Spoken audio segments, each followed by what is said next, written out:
kata-kata yang punya logika. Bagi yang tidak punya logika, skip aja. Kayaknya Anies Baswedan tuh nggak peduli dengan anak-anak yang harus dilindunginya di Jakarta.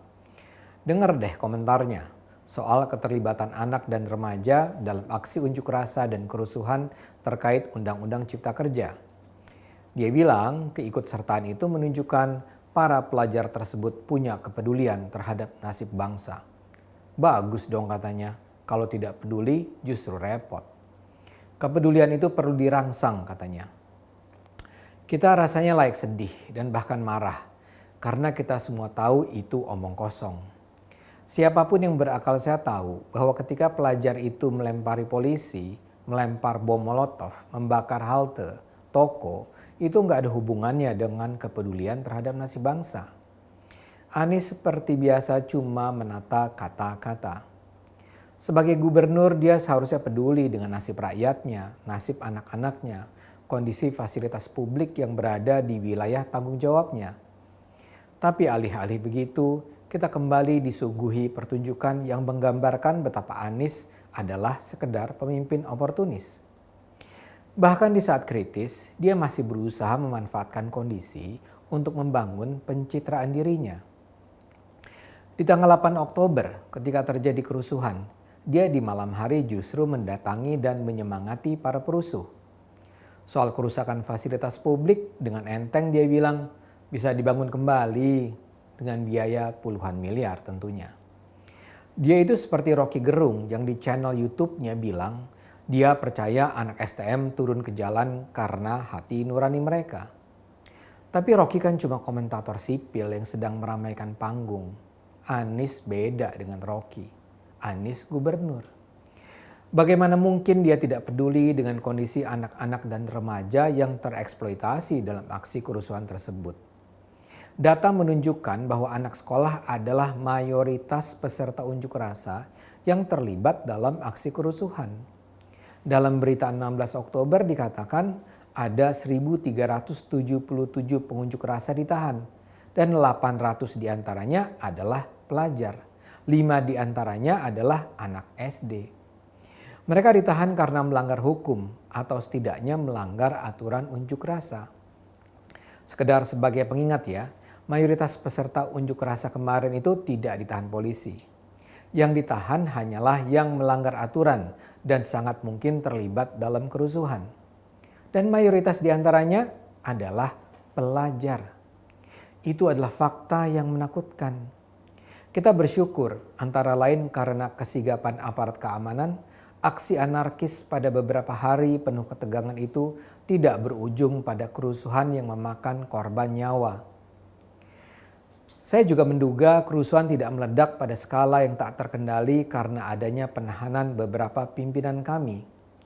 Sangat mungkin skenario awalnya adalah ke arah aksi yang berdarah-darah. Untunglah semua bisa dicegah. Tapi bayangkan kalau skenario mengulang Mei 98 itu, nggak usah sepenuhnya, cukup seperempatnya sajalah terjadi. Dan itu terjadi sementara anak-anak STM, SMK, SMA, SMP, SD berada di barisan terdepan. Mereka akan jadi tumbal. Bagaimana mungkin Anies memandang enteng kemungkinan itu semua?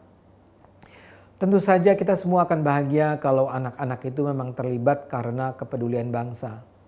Tapi apa sih bukti yang bisa membuat kita seoptimistis itu? Ada begitu banyak video, ada begitu banyak liputan media dan kita sendirinya sebenarnya juga bisa punya pengalaman sendiri-sendiri mengenai anak-anak muda itu. Saya nggak pernah tuh menyaksikan satu kali pun video yang menunjukkan kaum pelajar itu paham apa yang jadi alasan demo.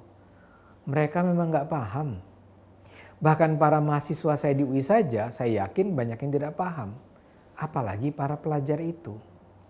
Mereka terlibat karena ingin gaya saja, ikut-ikutan, terprovokasi atau bahkan dibayar.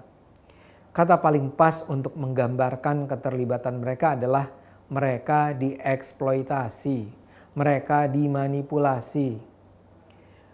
Kalau saja mereka dimanipulasi sekedar untuk buat rame saja sih masih lumayan. Kalau cuma untuk menambah jumlah peserta demo agar kelihatan meledak ya masih mending. Tapi ini kan lebih jahat dari itu. Mereka dilibatkan untuk menjadi serdadu di barisan terdepan untuk bertarung dan menjadi umpan peluru kalau kerusuhan sesungguhnya terjadi. Orang-orang yang dengan sengaja melibatkan para pelajar itu sungguh jahat. Mereka memiliki agenda politik untuk melawan pemerintahan Jokowi, tapi mereka nggak cukup jantan untuk langsung berhadapan dengan Jokowi. Mereka pengecut. Karena itulah mereka menggunakan sumber daya yang mereka miliki untuk mengeksploitasi para pelajar yang nol pengetahuannya. Mereka mengeksploitasi kenaifan, keluguan, dan ketidakpahaman anak-anak muda itu. Mereka tahu bahwa kaum pekerja buruh sesungguhnya tidak akan all out terlibat dalam aksi. Para buruh terlibat dalam aksi secara taat prosedur. Mereka tidak akan merusak. Mereka penuh perhitungan. Tapi anak-anak muda ini tidak punya segenap sensor diri semacam itu. Ini adalah kalangan yang selama ini tanpa pikir panjang bisa tawuran, bawa samurai, senjata tajam, hanya karena sekolahnya katanya dihina misalnya. Dalam aksi undang-undang cipta kerja pun begitu. Mereka jadi korban permainan politik para elit. Karena itu mengatakan bahwa keterlibatan mereka adalah karena kepedulian pada bangsa adalah pernyataan konyol yang mengada-ada. Anies tentu saja boleh bersikap anti Jokowi. Dia ingin mengambil nama dari peristiwa Oktober ini. Tapi betapa jahatnya dia kalau untuk itu dia membiarkan eksploitasi anak-anak ini. Kalau dia pemimpin yang berintegritas dan misalnya dia memang menolak undang-undang cipta kerja, Anies bisa bicara secara terbuka bahwa dia pada dasarnya tidak setuju dengan undang-undang itu. Saya tahu secara hierarki organisasi dia seharusnya tidak menentang keputusan yang sudah diambil DPR dan pemerintah pusat. Tapi tentu dia tetap berhak untuk beropini. Dia bisa mengecam undang-undang tersebut dan dia akan kelihatan sebagai seorang gubernur yang berintegritas. Dan setelah itu dia bisa meminta seluruh elemen masyarakat untuk menyalurkan pendapat melalui jalur yang benar. Dan dia bisa mengutuk semua pihak yang berusaha mendorong kerusuhan di Jakarta, terutama yang melibatkan kaum pelajar. Namun barangkali memang berlebihan juga untuk berharap seperti itu. Anies nampaknya memang tidak peduli dengan rakyat. Baginya mungkin sekali yang terpenting adalah dirinya. Saya menganggap Anies tidak menggunakan akal sehat dan hati nuraninya. Karena itu mari kita terus pertahankan akal sehat.